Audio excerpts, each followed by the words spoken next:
গতকালকে যে কর্মসূচি ছিল সেই কর্মসূচির আলোকে সকাল থেকে আমরা অবস্থান কর্মসূচিতে আছে এবং সারা বাংলাদেশে আমাদের ক্লাস বর্জন চলছে। আজকে আমাদের সারা বাংলাদেশে কোনো শিক্ষক, আমরা যেখানে রক্তাক্ত হয়েছি সেখানে আর কোনো শিক্ষক ক্লাস নিতে পারে না।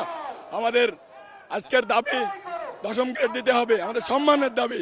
আমার সম গ্রেডের সম মর্যাদা সম্পন্ন অন্যান্য দপ্তরে এবং আমাদের যে নিম্ন শ্রেণী লেখাপড়া করে তারা আজকে 10ম গ্রেডে উন্নীত হচ্ছে। আমরা আমাদের দাবি আদায় না পর্যন্ত লাগাতার কর্মসূচি চালাবো।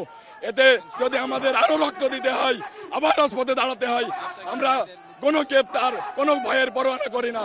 আমাদের 5 জন শিক্ষক এখন গ্রেপ্তারকৃত আছে, আমরা তাদের নিঃশর্ত মুক্তি কামনা করছি এবং তাদেরকে আমাদের এই মাঠে ফিরিয়ে দেওয়ার জন্য সরকার কাছে বিনীত অনুরোধ জানাচ্ছি এবং আমাদের দাবিগুলো, এই ন্যায্য দাবিগুলো মেনে নেওয়ার জন্য সরকারের কাছে আমরা বিনীত আবেদন করছি এবং আমরা যেন এই দাবিগুলি সহ আমরা বাড়িতে ফিরে যেতে পারি।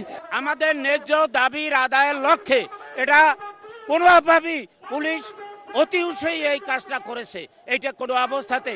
আর একটু বলি, কালকে আমরা যখন শাহবাগে গিয়েছিলাম তখন পুলিশের এক কর্মকর্তা হাসে আর কয় এই স্যারের মাথায় কিছু নাই। তা স্যারদের মাথায় যদি কিছু নাই তাহলে বাচ্চাদের আমরা কিভাবে লেখাপড়া করাই? আমাদের আজকের দাবি হইল সারা বাংলাদেশে প্রাথমিক বিদ্যালয়গুলি আজকের ক্লাস আমাদের বর্জন এবং যতক্ষণে আমরা প্রজ্ঞাপন 10ম গ্রেডে হাতে না পাবো ততক্ষণে আমাদের এই দাবি, এই আন্দোলন অব্যাহত থাকবে। যারা এই আন্দোলনে ডাক দিয়েছেন মাহবুবুর রহমান সহ আরো 6 জন জেলেবন্দি শিক্ষকের উপরে বাংলাদেশের ইতিহাসে এরকম বর্বরচিত হামলা সারা জাতি কোনোদিন দেখে নাই। আমাদের তো কোনো গোলাবারুদ ছিল না, কেন আমাদের উপরে এই আক্রমণ? আমরা আমাদের যোগ্য মর্যাদা চাই।